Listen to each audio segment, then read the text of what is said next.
Present AP రాజకీయాలలో first స్టార్టింగే అందరిని భయపెట్టిన అంశం ఏదైనా ఉందంటే తిరుమల తిరుపతి దేవస్థానం లడ్డు. అందులో కల్తీ జరిగిందని, అటు నూనెకి సంబంధించి కానీ, నెయ్యి కానీ అవన్నీ కూడా కల్తీ వాడరని చెప్పేసి అంతా విన్నాము. దానికి మళ్ళీ వాళ్ళు నార్మల్ చేసేసారు. ఇక్కడ వరకు మనందరికీ తెలిసిన విషయమే.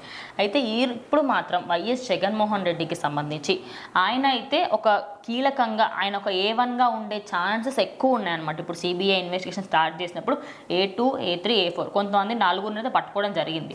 కానీ A1గా ఎవరిని కన్సిడర్ చెయ్యాలి అంటే ఎక్కువగా పాత్ర ఎవరిది ఉంది అంటే ఇంకా ఎవరి పేరు బయటకు రావట్లేదు.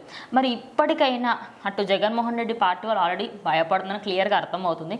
మరి ఇంత వణికిస్తున్న ఈ అంశం ఎప్పటికి తేలుతుంది అనుకోవచ్చు? సో ఖచ్చితంగా A1గా అంటే ఎక్కడ ఏ కేసులో అయినా అసలు ఏపీలో జరిగిన దానికి జగన్మోహన్ రెడ్డి గారిని వేసేయచ్చు. బట్ ఏంటంటే కొంతమంది వెళ్ళి ఆయనతో సంప్రదింపులు జరిపారనమాట. ఈ లడ్డు విషయం పైన 4 దొరికారు, 4 పేర్లు లిస్ట్ చేశారంట అని చెప్పి. సో ప్రతి ఒక్కరు కూడా భయమే ఉంది. ఎందుకంటే ఆ A1 ప్లేస్లో ఎవరు వస్తారో, ఏం మా పేరు ఇరికిస్తారేమో, మరి జగన్మోహన్ రెడ్డి పక్కనే ఉండి కూడా గోతులు తీస్తాడేమో అని వాళ్ళ పార్టీ వాళ్ళకి నమ్మకం లేదనమాట. సో ఖచ్చితంగా మళ్ళీ వైవి సుబ్బారెడ్డి గారు అప్పుడు తిరుమల మొత్తం కూడా ఆయన హ్యాండ్ ఓవర్లో ఉంచుకున్నారు. అసలు మరి చాలా మంది కూడా తిరుమల సంస్థానంలో చాలా మంది క్రిస్టియన్స్ని కూడా వర్క్లో పెట్టడం కూడా వాళ్ళంతా దాన్ని అంటే ఏదో కావాలని బలవంతంగా ఆ గుడిని భ్రష్టు పట్టించాలనే విధంగా అయితే వాళ్ళు చేసేటట్టు తెలుస్తుంది. సో మరి దీని గురించి అందరూ మాట్లాడుకున్నారు, అంతా అయిపోయింది. మళ్ళీ ఇప్పుడు ఏంటంటే ఈ నెయ్యి కంపెనీ వాళ్ళు ఎవరైతే ఉన్నారో దాని తాలూకు వాళ్ళందరూ కూడా దొరికారనమాట. దాంట్లో ఏదో సంథింగ్ కలిసింది అది ఇదని చెప్పి కూడా. సో ఖచ్చితంగా వాళ్ళ 4 అయితే లిస్ట్ చేశారు. మరి ఆ 1 లిస్ట్ ఎవరుంది, అసలు ఎవరు దానికి అప్రూవ్ చేసింది ఎవరు? సో ఖచ్చితంగా జగన్ గారు అనుమతితో జరిగిందా, లేదంటే కింద వైవి సుబ్బారెడ్డి గారు తెలిసి ఆయన తీసుకున్నారా, లేదంటే ఇంకెవరన్నా వీళ్ళలో మధ్యలో ఎవరన్నా దాని అనుమతితో తెచ్చుకున్నారా, అసలు ఏ రకంగా ఆ A1ని దాచిపెట్టారా, ఎందుకు అది హోల్డ్లో ఉంది అంటే అది పెద్ద ప్రొఫైల్ కాకపోతే ఖచ్చితంగా ఎందుకు దాన్ని హోల్డ్లో పెడతారని కూడా అందరూ మాట్లాడుకుంటున్నారు. సో మరి పవన్ కళ్యాణ్ గారు మాత్రం దీన్ని అయితే ఎట్టి పరిస్థితుల్లో వదిలే విధంగా లేరు. ఎందుకంటే సిబిఐ వాళ్ళకి అప్పచెప్పారు, వాళ్ళు కూడా పవన్ కళ్యాణ్ గారు చెప్పారన్న ఇదితో వాళ్ళు ఇంకా చాలా స్ట్రిక్ట్గా చేస్తున్నారు.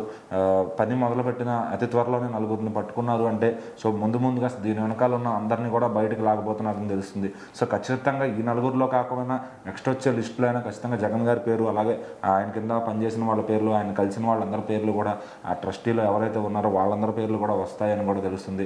సో మరి తిరుమల మీద అంత పగ ఎందుకు జగన్ రెడ్డి గారు అని చెప్పి కూడా అందరూ చాలామంది ఆయన పాపం కొట్టుకుని పోతాం అది అని చెప్పి శాపాలు కూడా పెడుతున్నారు ఆయనకి. సో మరి ఆయన అది డబ్బు ఆశించి చేశాడని కేవలం ఆయన అనుకుంటాడేమో కానీ అది మహాపాపం అని ఆయనకి తెలియదు కదా. జనరల్గా ఆయనకు అంత నాలెడ్జ్ కూడా దానిపైన ఉండదు. దేవుడు ఇట్లా శిక్షిస్తాడా లేకపోతే ఏంటి దాన్ని నమ్మరు కాబట్టి ఖచ్చితంగా ఆయన ఈ A1 లిస్టులో ఇప్పుడు మిస్ అయినా కానీ నెక్స్ట్ వచ్చి ఏదైతే మళ్ళీ సిబిఐ అయితే ఖచ్చితంగా వదలరు. ఎందుకంటే పవన్ కళ్యాణ్ గారు పాయింట్ మీద వెళ్తున్నారు. దాని విషయంలో మటుకు చాలా కోపంగా అండ్ స్ట్రిక్ట్గా కూడా వెళ్తున్నారు అనమాట. సో ఖచ్చితంగా ఆ పవర్ ఏంటనేది ఇతను కానీ దొరికాడా ఖచ్చితంగా ఇక 16 నెలలు కాదు, ఈసారి 32 నెలలు రోజు పప్పన్నము, ఆయనకు నచ్చిన గుడ్డు సాంబారు అన్నీ కూడా వేసుకుని తినొచ్చు గుళ్ళో. సో ఖచ్చితంగా జైల్లో ఇప్పుడు ఏంటంటే ఈ పవిత్రమైన ధర్మరక్షణ కోసం పవన్ కళ్యాణ్ గారు అయితే పాటుపడుతున్నారు. సో మరి తిరుమలని అపవిత్రం చేసిన వాళ్ళందరూ కూడా ఖచ్చితంగా ఊసలపాలు అవుతారు, వాటిని లెక్కెట్టుకుంటారు కూడా. ఆ రోజులు దగ్గరలోనే ఉన్నాయి.